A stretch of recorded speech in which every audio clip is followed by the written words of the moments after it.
obviously as a professional musician you travel internationally a lot, and that can be a challenge when it comes to gear. Tell us a little bit about your experience with Peavey internationally as well as at home, and the gear on as you use it on stage. Yeah, well, wow. Peavey has made the international touring scene for me really work, and because we play in India, we play South America, North America, all over Europe, and Peavey has a presence everywhere. And I don't know if anyone has tried to personally ship 6 or 7 half stacks around the world. It's unbelievably expensive, and it's the kind of expense that you don't really hear about until about 2 months after the tour, and you find out you owe money. The tour was successful, now write us a check, that kind of thing. So what's really been great, of course, is the first part, though, is very important, which is the consistency of the gear, because very often when you're traveling far away, you have very little time to actually sound check if you're lucky to get it, and you really, when you plug into your amp, you just really want it to sound the same. And with the JSX gear, I can tell you that in South America, here in the European continent and Asia, as well as in India, we've always used gear that was supplied by Peavey distributors, and it's worked perfectly. And we've had a great deal. Sometimes we use a lot of these amps. We use them once, as like in South America and in territories. We sign the gear, the dealers get them, they sell them. They can run their own little contests about that kind of gear. But it's just so cool to be able to fly 8,000 miles and plug into local Peavey gear that's yours and have it sound exactly the way you need it to sound. It's just phenomenal. Great. Tell us a little bit about the new project, when the tour starts, and where you're going to be headed. Well, the Chickenfoot record is coming out, I think, June 5th, 6th, or 7th. As I said before, it's Sammy Hagar singing, Michael Anthony singing and playing bass, and Chad Smith screaming and playing drums. And I try to keep my mouth shut and just play guitar.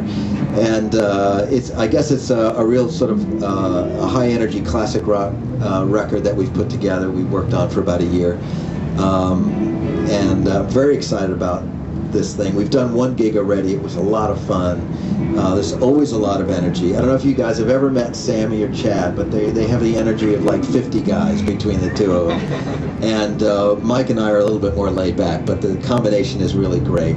We have a good time on stage, and the song, we're very excited about the songs, because it was really a do-it-yourself project. We decided, since there were outside pressures coming from all of the different record labels that we were associated with, that we would just make the record ourselves, sort of create a little island of only the people that we knew. We'd slowly make the record, and when it was all done, if we liked the record, then we would say, okay, now let's sell it. So we didn't go the other way, supergroup, get the money from the label, and then sit around and dream up a record, It was the other way around, and it really paid off because everybody feels great about the record.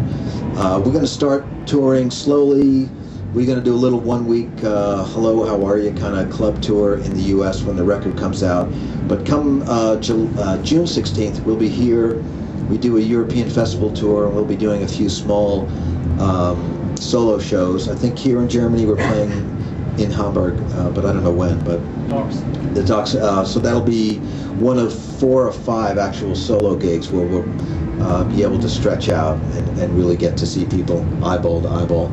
And then we go back to the States, and we have from the middle of July through the end of September North American tour, and then we don't know what's happening after that. Well, we're really excited to have you using our gear. I understand that one of your other bandmates might be coming on board here very shortly. I hope so, yeah. Mike Anthony loves the Peavey bass gear. What was the model that he was using? He's using the VB3 and the VB3 cabinet. So yeah. It sounded good. We did that 1 gig, and I had a whole array of those things, and he was very happy, and that's great. If you can make him happy, then I'm happy. Well, from the last thing I heard, he's very happy, and right. We look forward to supporting the whole tour with Chickenfoot. Thank you. The next year. And you're making 2 of these for Sam as well, because I know he was dying to get one. Yep, absolutely. So this is a fantastic amplifier. This is going to be in stores very soon to support the tour, and we're more than happy to have you on board, and happy to have you here at the Peavey booth here in Frankfurt. So.